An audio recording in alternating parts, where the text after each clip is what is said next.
Life as We Know It with Tom Walton. What is it about leaving a voicemail message that befuddles us so? Comments that might sound pithy or clever in a face-to-face, two-way conversation tend to lose their zip when we are speaking all by ourselves into someone else's telephone. As for myself, I know that I tend to get a little wordy when there's nobody on the other end. I also tend to repeat myself as though I'm unable to figure out a satisfactory way to end my message and terminate the call. Inevitably, when I hang up after leaving a voicemail message, I'm dissatisfied with how the experience went. Somehow uttering, "Call me when you get a chance," for the third time doesn't cut it. Occasionally, I'll even supply my phone number to someone who already has it and knows it by heart.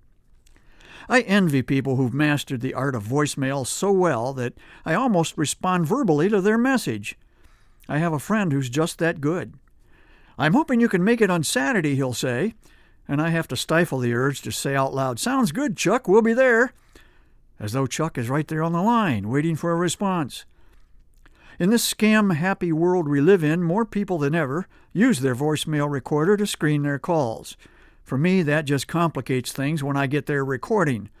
I know that the person I'm calling is standing nearby, waiting to hear who's invading his privacy before deciding whether to pick up. I don't want to be rude and say something like, "Come on, Bob, I know you're there. I'll just hang here for a minute or two while you decide if I'm worthy." So I pretend there really isn't anybody home and try to leave a message that makes sense. It isn't easy. I also know that I am not alone. I've known a lot of people over the years who were marvelous conversationalists in person, but almost freeze up on the telephone. Sometimes a phone conversation falls into a lull, and I feel like it's my responsibility to come up with something to keep it going. There's also the opposite problem, talking over each other, especially if cell phones are involved. Often, I've interpreted a momentary silence on the other end as an indication it's my turn to speak, only to hear the other person resume talking the same time I do. A cell phone conversation is just a tad off when compared to a landline conversation. Yet, I read somewhere recently that barely half the households in America still have a landline. So pervasive is the cell phone revolution that has redefined how we live. Given the utter failure of the national do not call list to stop the telemarketers and robocalls, I can understand that.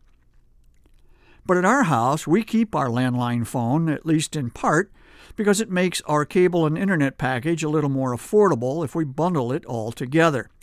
Still, I wish there was some way to sound a little more intelligent and a little less goofy when I'm talking to a machine. At least I have solved the problem of my own voicemail greeting to incoming callers.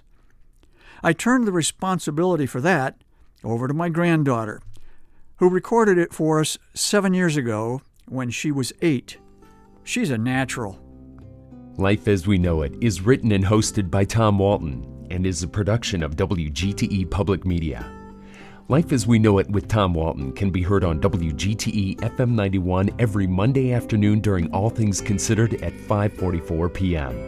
Or hear past episodes at wgte.org/life.